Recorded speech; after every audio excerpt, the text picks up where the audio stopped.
Hi, my name is Daniel Ngurimu. I am a graphic designer, but as well I work as the regional manager for Arba Publications Limited. And I'm Lynn Ngurimu.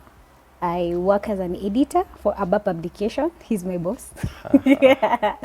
Yeah, and I'm also happy to be here. And we are the Ngurimus.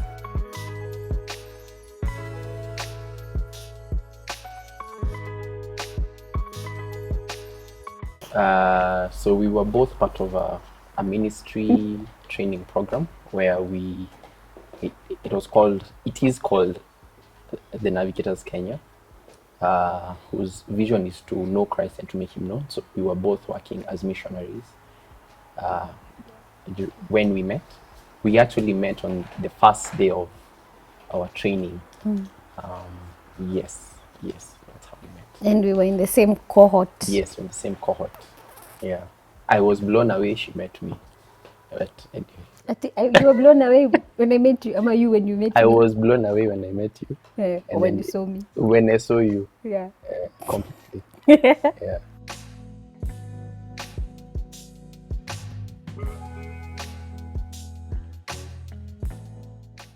So honestly, I didn't think I could approach her, to be honest. Like, I don't know. I have people in my head who are approachable, others just look from afar. So I think so it was way later that we began talking, but the beauty of being in the same training cohort meant we spent a lot of time together. So yeah, I eventually got to tell her the things in my heart at some point. Alikuwa ananikalia chairman wake wa CU. And I thought chairman wa CU akwangi wabaya. He looked like a CU chairman. Did I want to talk to him? No, I felt like tutakuwa tunaongea nini? Like I felt like we would not have good conversations simply because I felt like we'll just talk about, verses. Yeah, tutaongelea how you're going to spread the gospel. It's a good thing. But I just felt like, wait, this one I can't talk to. But when we eventually started talking, I was like, oh, actually, he has good stories. He just doesn't talk about. He looks like a CU chairman because he used to wear. No, we don't need to get into those details. He used to wear, what are they called? This material pants. Ametaki na amefunga belt, yeah. So alafu amenyoa kichwa yote, hakuwa na hizi ndevu. So alikuwa anakaa tu CU chairman. So I just knew we would talk. But when we started talking, we clicked from there. Yeah. So we were friends for almost 2 years. Yeah, we were friends for 2 years. Yeah. From there, he asked me to be his girlfriend. And I didn't even say, oh, let me go pray about it. I just said yes. There and then. And here we are. For the 2 years, we were just friends. Yeah. We were just getting... Because again, the training we were doing was quite a bit intense. So, and then he was in Kitui. I think that's also the part we were far from each other. We were far from each other. I was in Nairobi. And him was in Kitui. So he went to Kitui for 2 years. I stayed in Nairobi for 2 years. But we were still communicating. We'd meet for small gatherings, not small, we'd meet when we went for conferences. Yeah.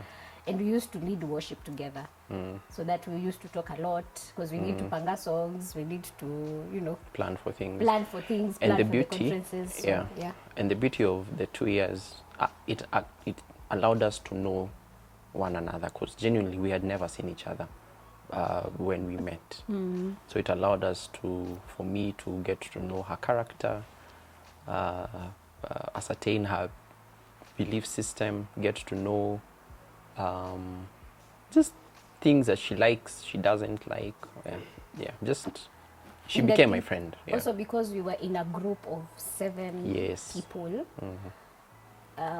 Getting to know each other in a group setting was very helpful because in a group setting we get to ask each other questions, we get to know one another, we get to play games, we get to see someone's character when they're angry. So that really fostered rather really attracted me to him. Just even when we were planning for praise and worship, when we were planning for our conferences, I'd see the way he would respond when he's angry. I'd see the way he would talk to me when he's angry at me, because we were both leading the praise and worship team. So there are times we'd have a lot of conflict because we're not agreeing on the song, or we're not agreeing on time, we're not agreeing on so many things. But the way he would treat me, the way he would talk to me, that made me get attracted to him and want to know more about him. After the 2 years of knowing each other, he immediately asked me to be his girlfriend. Just went straight to the point. He went straight to the point, like, yeah, I've liked you. Now it's like pulling me out of the group, because you know, most of the time, the 2 years that we were together, we were in a group setting. We'd spend a lot of time together as a group, because we would visit each other, get to know how is someone in Nakuru doing. So we'd go to Nakuru. How is someone in, you know, all these places? We'd also travel together as a cohort. So that, because tayari nishamjua, there was no at it just came straight to the point. I like you, yeah, and I would love to marry you one day. Yeah, he hit it. It was not on, let's try and see where this is headed. And I think also in my head, I had purposed in my heart, if I'm going to date someone, let me do it like huyu mtu ajue anataka nini. Kama it's not for marriage, or you are here trying things, I was very clear on that. So he just ticked all the boxes I had. Like, he came straight to the point. I want to marry you. I am dating you to marry you. And for sure, he dated me to marry me. Yeah.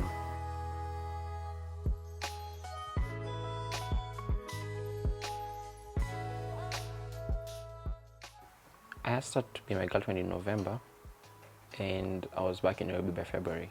So yes, I was part of it. I was in. You were transitioning. I was transitioning out of Kitui.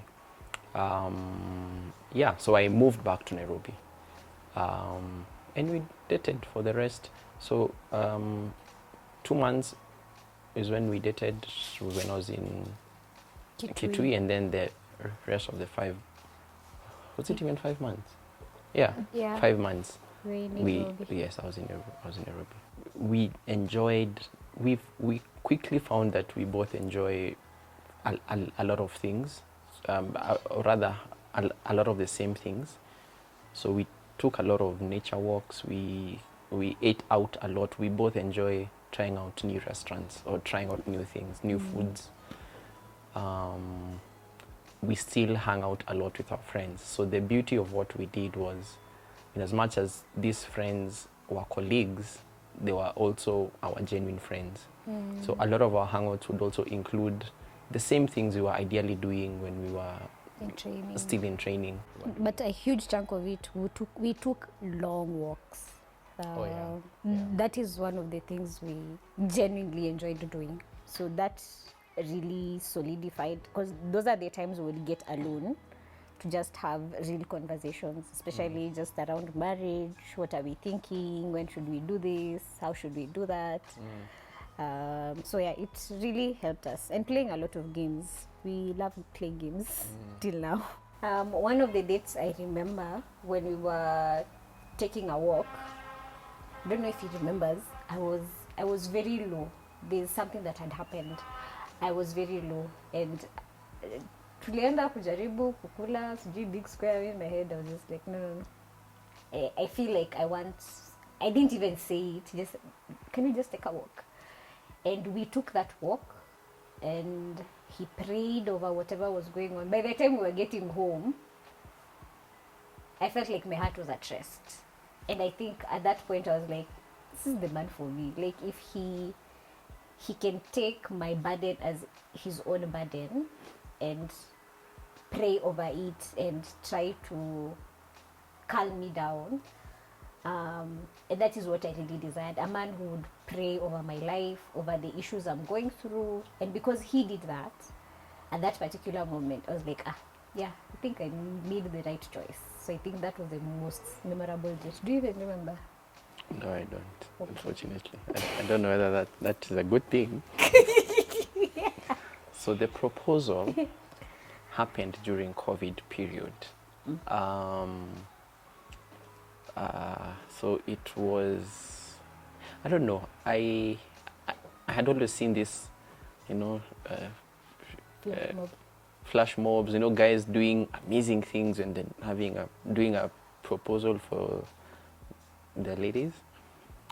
I wasn't one to do all that. So I had preferred something quiet and something nice. Actually, something like a picnic. So that had been my plan all along. So I got a cameraman. I got a friend to come and help me set up the Picnic. the picnic site and all the deco and all. And the day was set. So Lynn was in a conference somewhere in Karen.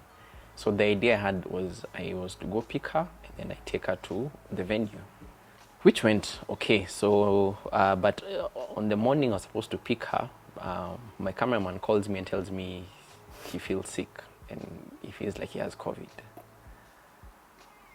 Yeah, so here I am thinking now this is not going to be memorable because we won't have any photos of this. So I had already packed up my parents' car with a picnic basket that I just bought a few hours ago. I now realize I should have planned earlier because that picnic basket was not yet dry. So it had the smell of varnish. It was quite awkward trying to convince her that there's nothing in the car. It is the smell of the environment around us. Anyway, so I picked up that basket, had things inside it. Of course, I already had, I think I'd picked up a ring by then. Yeah. You had both rings. I had both rings actually here. I didn't expect him to propose on that day. I knew the proposal was coming, just on not on that specific day. Yeah, I know but why. the more he kept on talking, I was like, "Are you becoming serious all of a sudden? What's going on?" That's when the conversations became so deep. I was like, "Okay, this is becoming extreme. Oh, I want to spend my life with you." I was like, yeah, this is it. It's today. I had not made my nails. I think I was really, really upset with him. I was like, I've not made my nails. I don't look all, all glammed up. Anyway, I said yes. I just thought, these are just things of the world.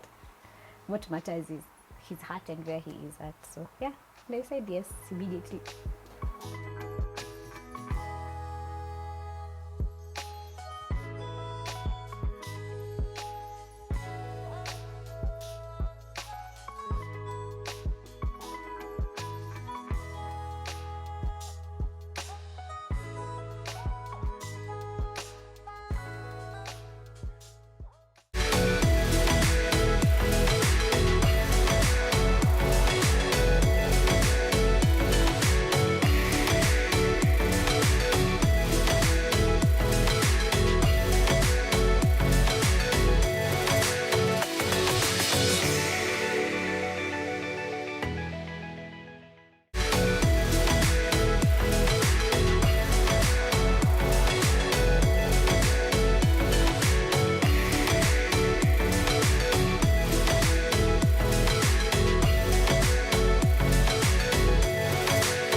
So meeting her parents, I initially met mom and I declared my intentions, which she actually took very positively, and I was happy about that. I remember we took her out and I remember her being excited for her daughter, and that made me happy. And then eventually I also met dad, and he also gave me his blessing, which was a really big joy for me. Yeah. I had met his parents way before the proposal. As we explained, initially we used to hang out as a cohort. So our cohort used to hang out in their house a lot, in his parents' house a lot. We used to go sleep over, or we have meetings there. So I had already met his parents. It was not at a meeting there for the first time. The first time I met them as his girlfriend was on Christmas, because he asked me to be his girlfriend in November. So by the time ilikuwa Christmas, I went, spent time with the family. Yeah, it was no a big shabang meeting with his parents after he proposed. Like, they already knew me, so there was nothing new to it. Yeah. I'm really happy for the people who are around me. I'll just start with my family, because for my case, my family and friends really chipped in around that period, not just financially, but in the planning as well. In my culture, it is actually the father's responsibility to get your wife. So I saw that in a very loving way with my dad, and my siblings and my friends who also came in to support me. So I think it went extremely smoothly, the planning and the execution, and it wasn't what I would have initially expected, especially because of COVID. Meaning it was a small gathering. Usually the kind of pre-weddings I've gone to, they almost look like weddings, like the numbers of people and the caterers and all these things. So it felt like a good small gathering. Actually, which made it was a Thanksgiving. Yes, that's I don't yes. think we did a normal pre-wedding. Like, it was just, they came to our place, and then when they came to our place, even how the Kikuyus, you have to hide as the bride. Then we didn't have that. Like, I was there, greeted, opened the gate, said hi. Yeah. They came with the gifts, put the gifts, then had a sermon. After the sermon, gifts were given to my parents. That was it. Like, there was no big, and then it was a gathering of 30 people. Yeah. So it was a very small, intimate, a moment of giving thanks to God, rather than the whole traditional activity that usually happens, which I'm grateful for. Like, it was not a headache the way I feel like people went through a lot of headache. When I look at my friends, as we didn't have that. Yeah, and also just to add on what she's saying, because our marriage is from two different cultures, which had two very different ways of doing things. Thankfully, our families, especially hers, didn't force culture on us, of which now that made it really easy for us. So things went really smoothly, and we really we can only attribute that to God. Yeah.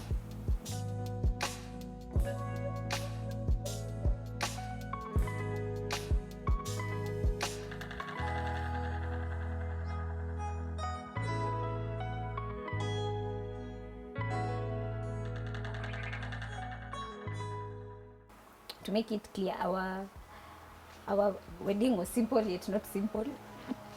I think that is our like, when we talk about our pre-wedding and our wedding, everything was just as simple as it can be. We didn't have a huge thing going on, because again, we were engaged for 3 months. Yeah, actually just 3 months. Just 3 months. Like, we dated for 7 months, engaged for 3 months. So in those 3 months, we did the first, like, he met my mom, he met my dad, did the first meeting, and then now did the pre-wedding within all those months. So by the time the pre-wedding was in September, our wedding was in October. So it was like a few weeks to our wedding. So there was no huge gap per se. Because we combined everything. Yeah, we did all the planning.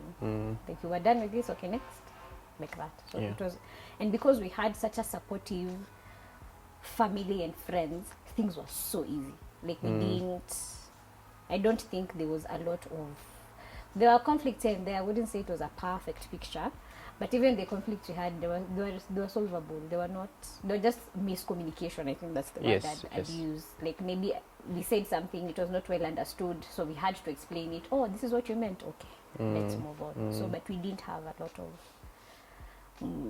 so much work to do. Yeah, and then because we didn't have a bridal team, it was just the best couple. Our best couple, and our best couple were not really our best couple. They were people closest to our hearts. And for him, it was his brother, and for me, it was my housemate. And we didn't have a bridal team. The reason why we didn't have a bridal team is because we wanted our friends to serve us. To enjoy the wedding as well. And also to enjoy the wedding, to serve us during the D-Day.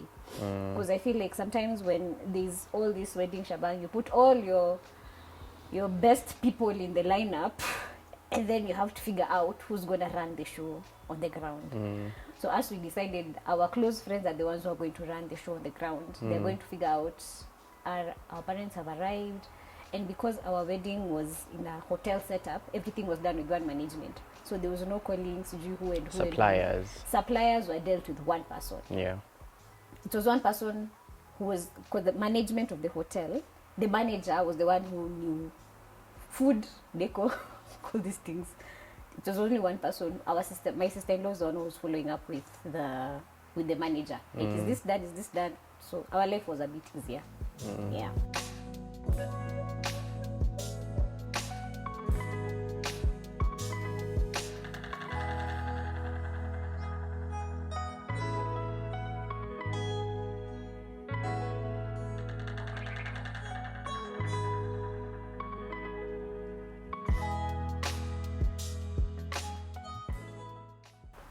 Maybe you can go first, because honestly, for me, I wanted a wife. I didn't really a life. I told you I had a certain attire. No. Our wedding. Let me just paint a picture. Our wedding happened in a hotel in Mombasa, by the beach. So even if I had a short and a t-shirt, I'd be very okay. Thankfully, I did have a short and a t-shirt. Yeah. But anyway, so. She doesn't like it when I say how I dressed up, because I literally walked into a shop, bought a nice looking khaki pants, some nice shoes. The same day, and my shirt came on the wedding day. And it was that. Actually, my shirt was, the measurements of my shirt were taken by my brother's body. So it came literally on the wedding day. I didn't even, So, how was your dress? My dress. We looked for a dress. Yeah. For, I think it felt like ages, but close to 3 months. Ever since he proposed, because I was not getting the dress I wanted. I didn't want a white dress. I wanted an ivory dress, and I wanted a laced dress. I didn't want a glittery dress. And I wanted a trumpet dress. I was very specific on the kind of dress I wanted. So it's either I get a laced dress that is, what is it called? A Cinderella kind of thing. I do want that. So finally, one day, I think my sister got fed up. She just said, we need to go look for a dress today. So we found a dress, I think 3 weeks to the wedding. In my heart, somehow I was at peace. I was not freaking out. Oh, I don't have a dress. I think in my head, I'd also made up my mind. I don't mind hiring. So I had a backup plan. But in the process, I was like, let me just try and see if I'll get what I want. If I don't, I will just hire this dress that I have found online. Yeah, so I looked for a dress. We walked into a shop in Jumuia Mall. Jumuia Mall. Yeah. Yeah, just walked in a shop, found a dress I actually liked. And that is how we ended up finding the dress I wanted. So the shirt was my sister-in-law, which is my brother's wife, is one who was making those shirts, or rather she organized for those shirts. So when she was making mine, she made for the husband, who was my best man. The khaki, trousers, we just bought for him. Yeah, shoes. And the shoes we just bought for him. So we looked the same. Yeah, the best lady is one who's we just let her. You pick whatever you want, because you're all alone. Yeah. The dress is yours. Yeah. You do whatever you want. I am not fixed on all I want. And it felt nice because it removed the whole pressure I feel that comes with weddings. Yeah. With it's not a bad thing, but sometimes I feel like the pressures of budget and especially for the guys on the bridal team. I have been in so many bridal teams, and You I spend thank God. ridiculous amounts of Yes. money on something you won't wear again. Yeah, and I'm thankful for those opportunities. It's not that I'm not, but it would be a lie saying that sometimes they can be quite a hassle to just do all that. Yeah. So we just told her to do whatever she is. You want a flowy dress, a tight dress, whatever. And we liked the same colors, so that was also very easy. Yeah. So she just did whatever she told her to wear, whatever you want on your It should budget. look nice. Yeah. Yeah.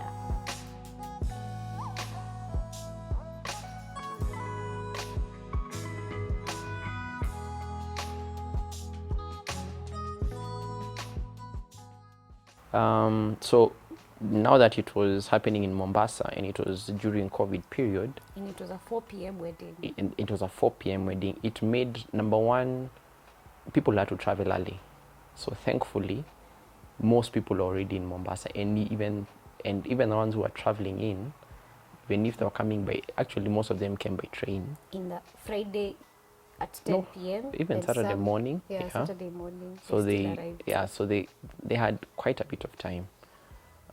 So we didn't struggle with people getting late necessarily, or the ceremony beginning late. It just began a few minutes late, but it wasn't necessarily because of, like, we didn't have major issues.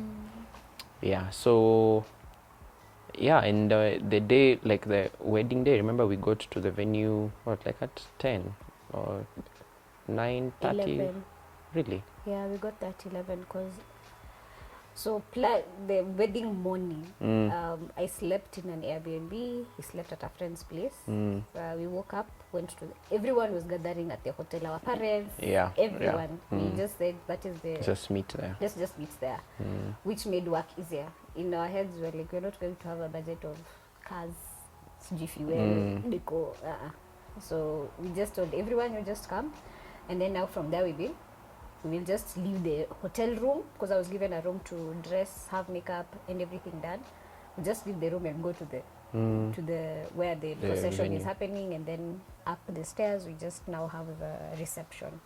And because it was a 4 p.m. wedding, you see, everyone, it's supper, everything is done then. So the morning, because Friday it was raining, I think that is one of the things that really went bad. It was raining. I just felt like things are just not working out, because we didn't have a tent. We just had tables with candles on the tables and lights. That's it. That was all our deco. Yeah. So it rained. I was just thinking, there's no tents. How are we going to survive tomorrow? So and my hair was rained on. My hair was already done. So I had to wake up in the morning at around 7. Go get your hair done. Did my hair. Just walked in a salon, did my hair. Came back, did my makeup. By the time we were done with makeup, now we did our photo shoot. We did our photo shoot before the wedding. And then the wedding began. But on Saturday, things were kind of going well. Well, for me, I was worried because I was thinking, it's 12 p.m. I'm still seeing tables moving. Why is it not set up yet? My husband was on the grounds, painting. What were they called? Seashells. Yeah, seashells. He's doing the deco. He's arranging chairs. I'm thinking, you're the groom. Who are you? Moving about. But apparently he says he enjoyed it. I actually enjoyed that, because for me, I didn't think I would be doing that. So I feel like getting to do that gave me it sounds weird, but it gave me an opportunity to do something in my wedding. I mean, it's our wedding, but it just felt nice, and I enjoyed that experience, because the same shells are what were used to make her aisle. So yeah, it just felt nice.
we took the photo shoot together. So Yeah. ideally we In fact, did. we saw each other that morning at 11. Tulipatana kwa reception. Oh, Said yeah. hi. When and then everyone went. I went to the room. He went to do whatever he was doing. I was doing I think for us, we don't believe in such. I feel like these are human-made rules, so we didn't really lean on to that. What is the important bit on the wedding day is exchanging of vows, na kuunganishwa. The rest are just nitty-gritties. things that we have created as human beings that look like a big deal, but they're really not a big deal. It was not bad luck. I've not seen any bad luck till now. Yeah, we did our photo shoot, we saw each other, we hugged, we talked. It was not a big deal. Yeah. I thought it went really fast, honestly. Like, all of a sudden, it's already 8 something and coffee's at 9:30, No, 10. 10. And guys are already going away anyway. What was the most memorable thing, or maybe if I can say was, for me, was when we were saying our vows. They meant a lot. And the opportunity to just tell her how I felt and making that covenant before God and of course my wife and the witnesses who were there was a beautiful thing. Honestly, after that, I just remember playing in the sand with my feet with her. And then after that, rushing to take photos, because we still took a few photos after. And then it was dancing till everyone had to run away because of curfew. That's why I said mine is short. So please give the details. At around 3:30, that is when now people were now flocking in, because I remember at around 3:30 we were still taking photos, so I had to be rushed in to the room, sat down, took Ribena because I'd not eaten the whole day. I think I was too excited for the wedding. Food was not a priority. I really tried, because I think one of the things I keep on telling brides, don't be afraid to eat. If you want to go to the toilet, imagine the wedding will stop and you go to the toilet. It's not a big deal. So that day I didn't eat. I just had Ribena and a few snacks here and there. Well, it was forced down my throat. But anyway, I still ate. My mom came, they did makeup, and then now I could hear women now singing coming towards my room. That is people from Ngurimu's family now coming to pick me up. We sang, we danced till a certain point. Now when I was supposed to walk, now the way the hotel is set up, there are stairs to go to the beach. So we danced till where the stairs were. My dad was waiting for me at the stairs. He held my hand, and my mom was with the women obvious. Now she came, she held my hand. We walked down the aisle. For some reason, I was getting emotional. I don't know why. I just felt tears were. Because you've never done this before. That like tears were just over. I was saying, I'm not going to cry. I'm not going to cry. Anyway, tears, balancing tears here and there. By the time I was getting there, he was just smiling and laughing, cracking jokes. And then our pastor is also very funny. He was also cracking jokes. So tears kind of went back. Yeah, and I remember now the next point was now us exchanging our vows, exchanging our rings, signing the certificate. I think in my head what was going on was it is real, it is final, it is becoming real, there's no going back. Like I am committing my life to this one person till death do us part. I think now the reality was sinking in at that moment. Yeah, then from there it was preaching. I remember, we were playing with our feet. At some point we removed our shoes. We were playing in the sand with our feet, which was awesome. Yeah. And then after that, as I said, went for photo shoot, came back, danced some more with our friends.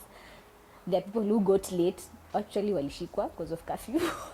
Yeah, we were actually the ones who were ushering people out of the hotel. Like, yeah, bye-bye, see you. Yeah, see you. It was nice. We were even telling the DJ, thank you. The hotel manager, thank you.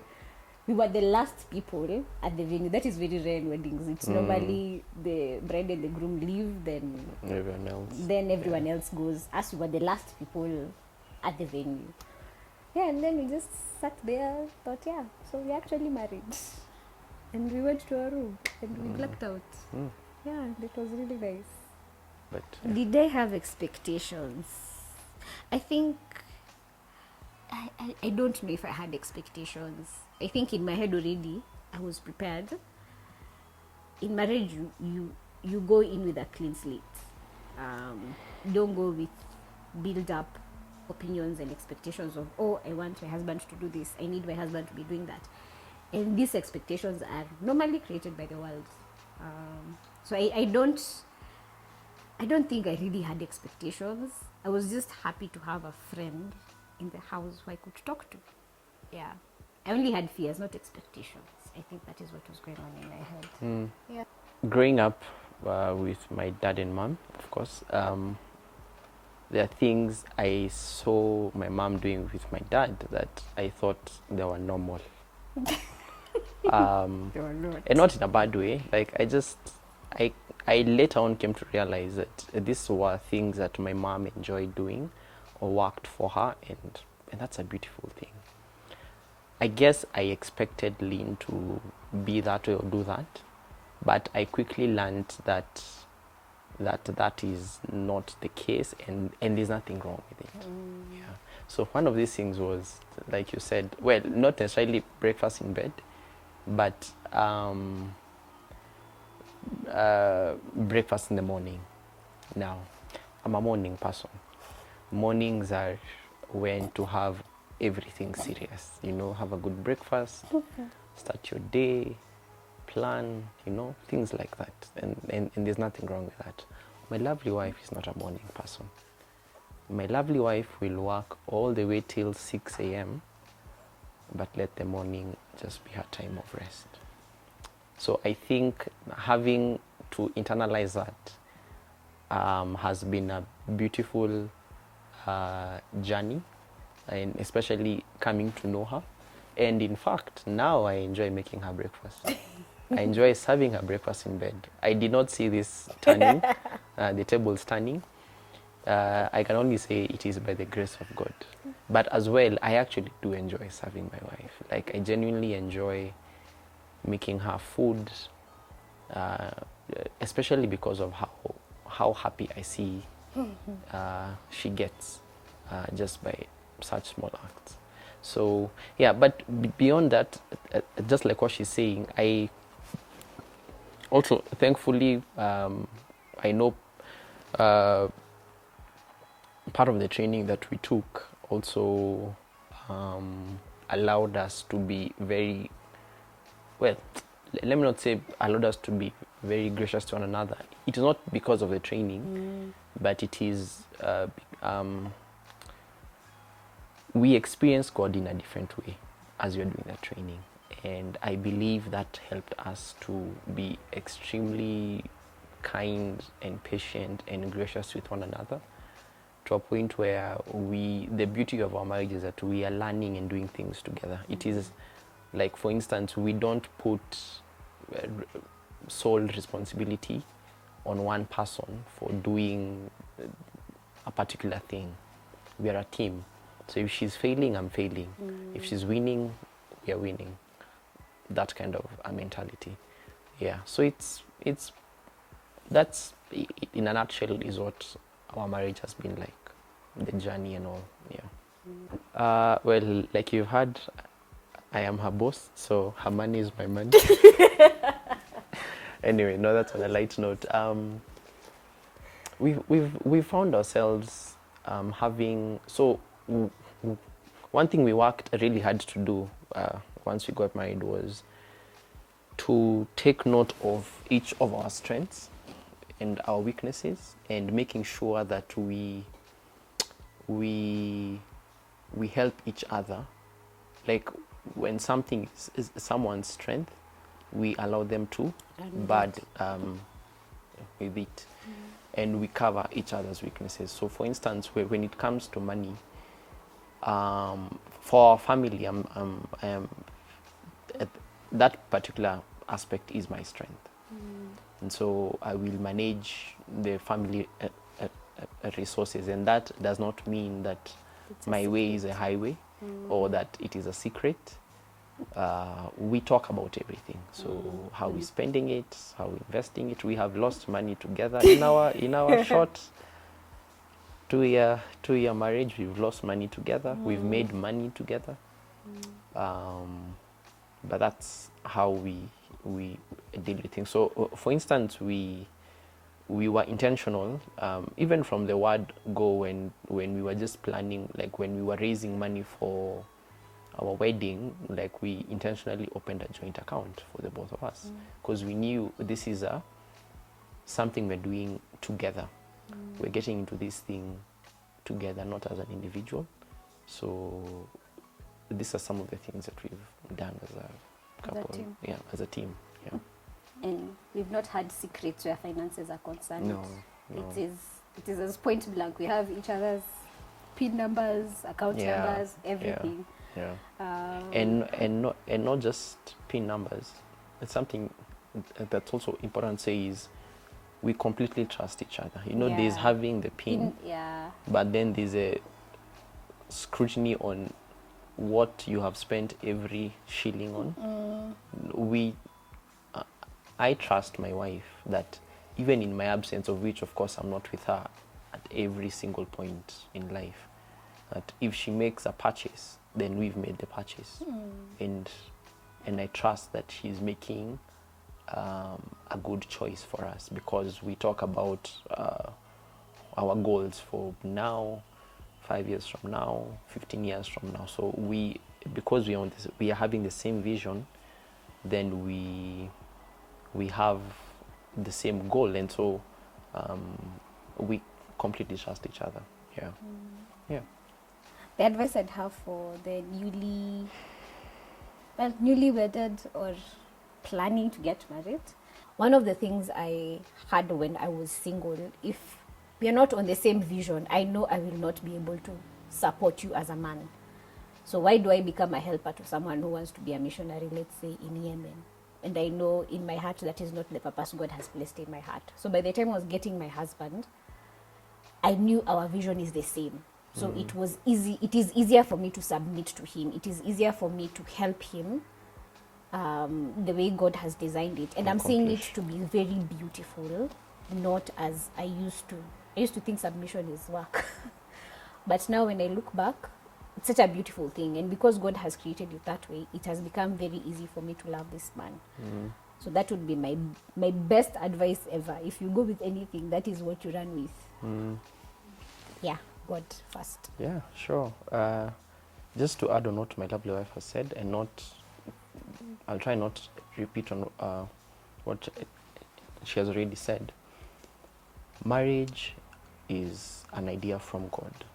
And because it is an idea from God, especially as men, there's a lot of pressure that you get from society that you need to have figured things out before you get into this institution, right? I would like to just say honestly, because it is an idea from God, then if you are indeed in him, then all those burdens, all those anxieties, you can leave at his feet, because he will direct, he will lead you. One of the things that when we were actually genuinely getting married, well, we did not genuinely not get married, but when we were getting married, I actually didn't have a job. I had just transitioned from ministry, and my wife had also just transitioned. And we loved each other. And there's option of, do we postpone this thing? Do we stop this thing? But we went ahead by faith, and we got married. And we have seen the Lord every step of the way. We have never slept hungry. We have seen his hand every step. And not just that, our home has been open to the young women Lynn walks with, the young men that I walk with, and we have been able to share our lives together with them. And so just to add on what Lynn was saying, because it is a God idea, you leave all your burdens with him, and he will Show you, he will guide you. he will guide you and he will lead you. Even So, finances. yeah, for every aspect of the way. Just be open enough to trust and to let him guide you.